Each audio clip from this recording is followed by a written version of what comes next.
if you mess up Afghanistan, there will be hell to pay in America.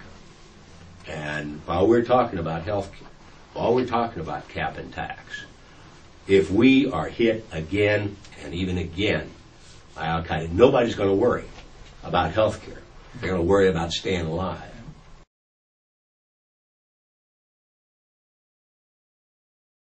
Obama apparently doesn't want to be commander-in-chief. He wants to be talk show host-in-chief. He wants to focus on his very liberal agenda, which requires keeping his left wing in the buggy. And he is afraid, I fear, of taking any action in Afghanistan or against Iran that would alienate the MoveOn.org, ACLU, George Soros wing of the Democrat Party.